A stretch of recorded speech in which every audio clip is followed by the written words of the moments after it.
Je commence cette vidéo en te rassurant. Si aujourd'hui tu en es à ce point de galère, de manque de résultats et d'usure, ce n'est pas une fatalité. C'est tout simplement parce qu'on nous a fait croire que pour atteindre un physique accompli, il fallait nous dépasser.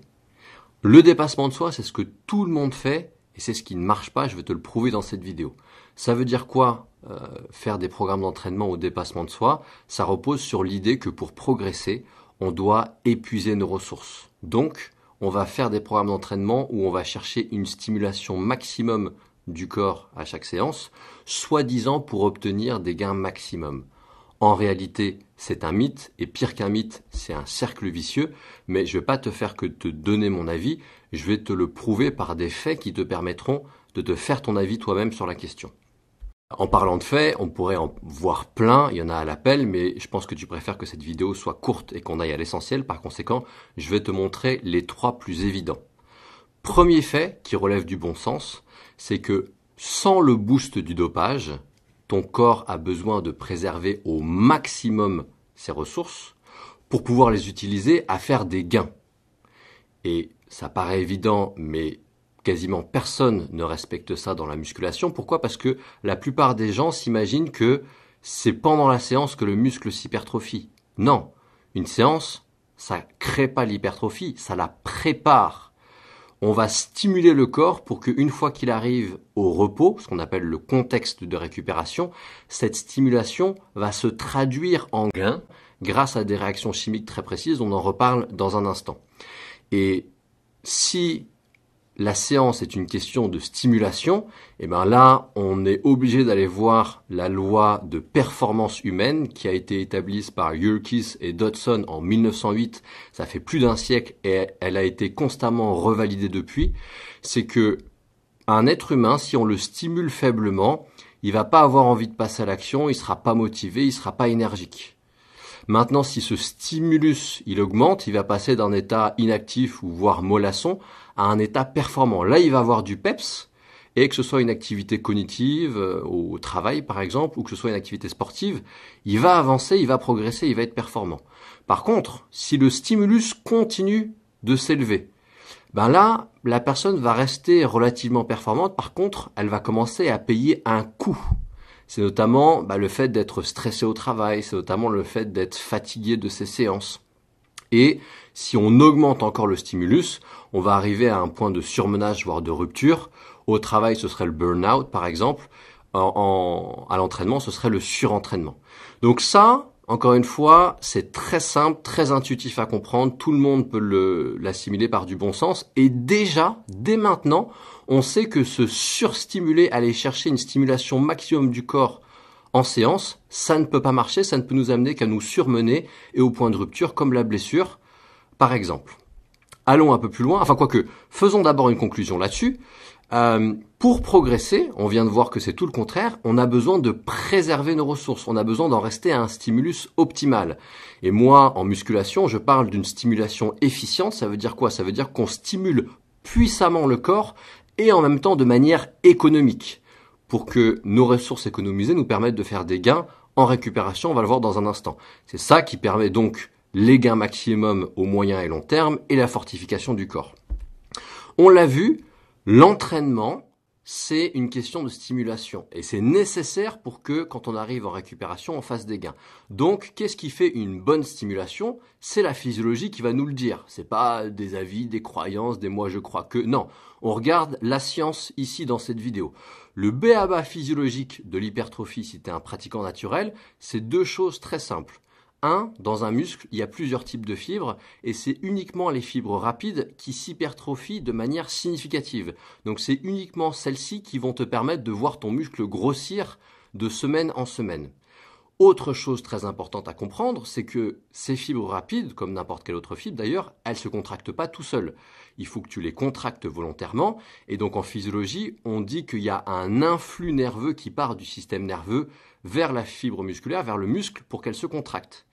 Et en neurosciences, on a établi, c'est ce qu'on appelle le size principle, que les fibres rapides demandent un influx nerveux maximum pour pouvoir être recrutées.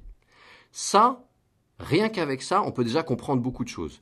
Parce que première conséquence, c'est que j'ai besoin d'un système nerveux frais à chaque séance pour pouvoir recruter mes fibres rapides. Autre conséquence, si j'épuise mes ressources à chacune de mes séances, notamment nerveusement, eh bien à ce moment-là, je vais créer une fatigue centrale chronique. La fatigue centrale, en neurosciences, c'est la fatigue qui est caractéristique du système nerveux, ce qui n'a rien à voir d'ailleurs avec la sensation de fatigue, le fait d'avoir un coup de barre, etc. Si ma fatigue centrale devient chronique, je ne peux pas recruter mes fibres rapides et donc, j'ai pas d'hypertrophie, même si j'ai l'impression d'avoir fait une super séance. Comment j'évite ça? On le verra à la toute fin de la vidéo, mais je peux déjà te dire que, bien évidemment, comme je te l'ai déjà mentionné auparavant, si j'ai un stimulus qui est puissant mais qui préserve mes ressources nerveuses, là, il n'y a pas de problème, mon système nerveux s'économise de séance en séance, il est frais à chaque séance et donc on peut à chaque fois recruter nos fibres rapides.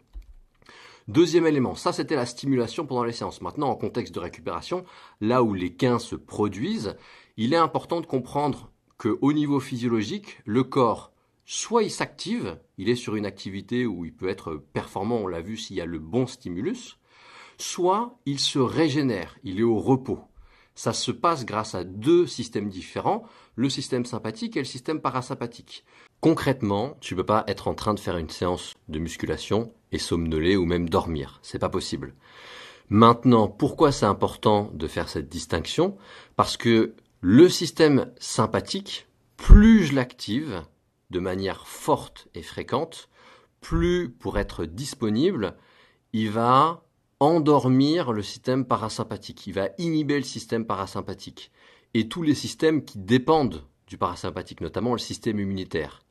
Or, le seul processus chimique qui permet l'hypertrophie, et qui s'appelle la synthèse protéique, il est généré par le système immunitaire qui dépend du système parasympathique. Conséquence directe de ça, seul un système immunitaire actif à 100% garantit 100% des gains par l'intermédiaire de la synthèse protéique et surtout, épuiser tes ressources en séance, ça revient à surstimuler le système parasympathique qui va inévitablement inhiber le système immunitaire, donc ta synthèse protéique va devenir inefficace et en plus de ça, tes inflammations, qui sont un processus naturel lié à l'entraînement, vont s'accumuler et devenir chroniques. En résultat, pas d'hypertrophie et des douleurs qui finissent par donner des blessures. Comment on fait pour éviter tout ça?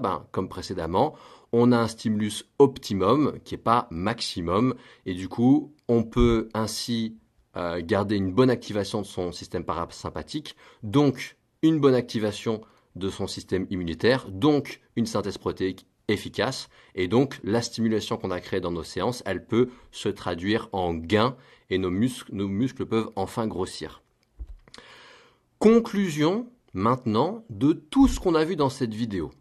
Le dépassement de soi, qui est ce à quoi on a été biberonné, que tout le monde fait et qui ne marche pas, ça dit que pour progresser, tu dois épuiser tes ressources. Et donc, cette surstimulation soi-disant bénéfique, on a vu qu'en réalité, si on regarde d'un point de vue physiologique et d'un point de vue scientifique, elle entraîne une fatigue centrale chronique, plus une inhibition du système immunitaire. Tout cela entraîne le fait qu'on ne peut pas recruter nos fibres rapides et que notre synthèse protéique devient inefficace, sans même parler des inflammations qui deviennent chroniques. Résultat de cette approche, tes gains, ils sont certainement pas maximum, ils sont maigres, voire nuls, et en plus tu rentres dans un cercle vicieux de fatigue, douleur, blessure.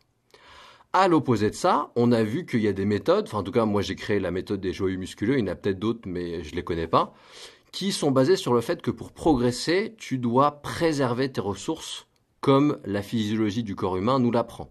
Et donc pour faire ça, on crée une stimulation efficiente, à la fois puissante et économique, qui nous permet de seulement fatiguer notre système central, notre système nerveux de manière faible, et donc de recruter assurément nos fibres rapides à chacune de nos séances.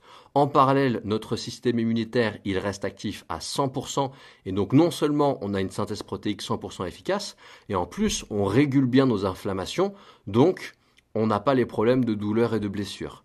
Conclusion, on a des gains maximum et notre corps est fortifié. c'est un cercle vertueux.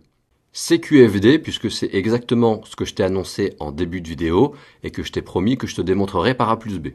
Nous voici arrivés quasiment à la fin de la vidéo. Alors, si tout cela est très nouveau pour toi et que tu restes sceptique ou douteux, ce qui est tout à fait normal, je t'ai listé ici toutes les références scientifiques que j'ai utilisées pour faire ma démonstration et je te donne 2 moyens très simples, très accessibles pour aller vérifier tout ça en détail de manière autonome avec des ressources externes. Si tout ça est clair pour toi et que tu veux avancer, tu veux savoir comment débloquer tes gains naturels, je te révèle là tout de suite le secret qui consiste simplement à savoir comment puissamment stimuler le corps tout en le préservant dans tes séances. C'est ça le secret d'un programme naturel qui rapporte 100% de gains. Pourquoi ? Parce que quand tu fais ça, tes ressources servent à transformer la stimulation physiologique de tes séances en gains musculaires, comme on l'a vu juste avant, et en plus, tu repars non pas fragilisé, mais renforcé à la séance suivante. Donc, ce que je te propose, c'est de continuer avec le contenu juste en dessous de cette vidéo, où je te révèle exactement pas à pas comment faire ça, pour que tu puisses enfin débloquer le physique dont tu rêves, et en plus, supprimer toutes tes douleurs, fragilités, les restrictions de ton quotidien, etc., qui sont un problème en soi, mais qui, en plus d'être un problème, font partie des choses qui diminuent encore plus tes gains.